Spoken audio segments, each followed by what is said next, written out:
sekarang kita lihat apa yang dikatakan sebagai antibiotik. Okey. Sebelum ini kita dah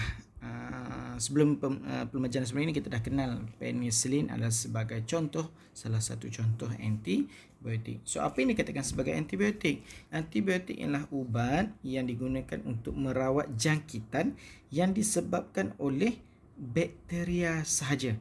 Okey, bakteria sahaja. Okey, kalau sekarang isu sekarang dunia sekarang ialah coronavirus. Sebab apa tak diberikan antibiotik? Sebab apa? Kerana antibiotik hanya untuk rawatan penyakit yang disebabkan oleh bakteria, sedangkan coronavirus disebabkan oleh virus. Jadi tak perlukan antibiotik, kita perlukan vaksin. Okey, next. Antibiotik tidak berkesan terhadap jangkitan virus. Baru cikgu maklumkan tadi, seperti demam biasa, sesama ataupun batuk. Okey, next. Apa yang dimaksudkan dengan kerintangan antibiotik? Okey, ada terma baru pula hari ini, iaitu kerintangan antibiotik. Kerintangan antibiotik bermaksud apabila antibiotik hilang keupayaan untuk membunuh bakteria, antibiotik tidak lagi berkesan untuk merawat jangkitan bakteria. Ini bermaksud kalau kamu makan antibiotik, seperti mana kalau kamu berjumpa dengan doktor, akan diberikan antibiotik dan dia akan berikan satu tempoh masa untuk kamu habiskan. Tiba-tiba kamu rasa dah makan 3 dah sihat. Lepas tu kamu tak habiskan antibiotik, maka next kamu dapat penyakit yang sama, kamu perlukan dos yang lebih tinggi. Maksudnya antibiotik tu tak mampu lagi nak melawan bakteria yang ada. Okey, bermaksud bakteria boleh hidup lagi. Okey, itu yang dikatakan sebagai kerintangan antibiotik. Hilang keupayaan untuk membunuh bakteria. Okey, apa punca-punca berlakunya kerintangan antibiotik ini? Ini kerana salah satunya antibiotik yang diambilnya adalah secara berlebihan. Kalau dekat biasanya diberikan dalam 10 biji. So, kamu ambil 20 biji. Tak boleh. Tapi sekarang biasanya antibiotik mesti melalui dengan doktor. Tidak dijual di farmasi.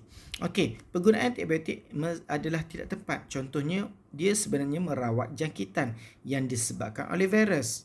Okey, seperti sakit tekak, demam, sesama dan batuk biasa dengan antibiotik. Bermaksud, sekarang antibiotik, kamu kena ingat konsep sekarang antibiotik mesti dengan penyakit yang dibawa oleh bakteria, bukan dibawa oleh virus. Jadi bila kamu demam, kamu ambil je antibiotik. Sebenarnya salah. Okey.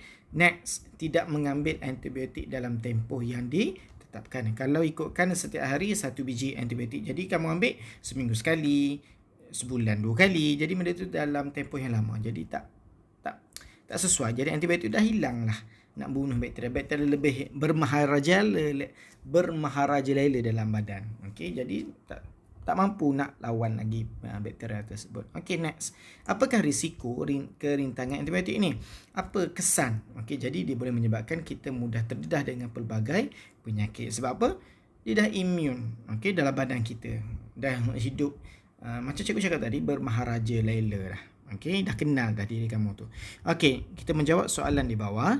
Latihan prestasi. Takrifkan maksud antibiotik. So, dekat atas dah ada ubat yang digunakan untuk merawat jangkitan yang disebabkan oleh bakteria. Bakteria ni kena highlightkan.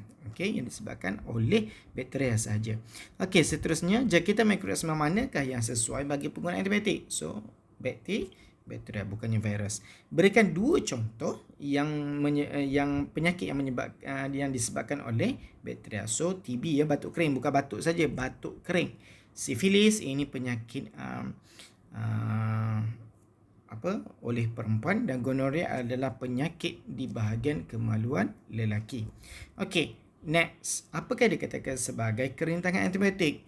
Apabila antibiotik hilang keupayaan untuk membunuh bakteria. Okey.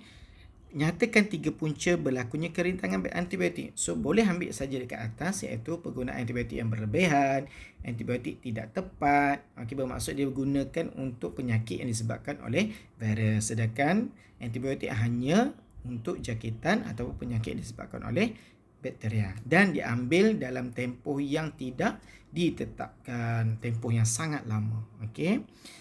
Seterusnya, apakah implikasi? Implikasi ni adalah membawa maksud kepada kesan, efek. Okey, boleh menyebabkan apakah kesan terhadap kerentangan antibiotik ni? Boleh kita mudah terdedah dengan pelbagai penyakit.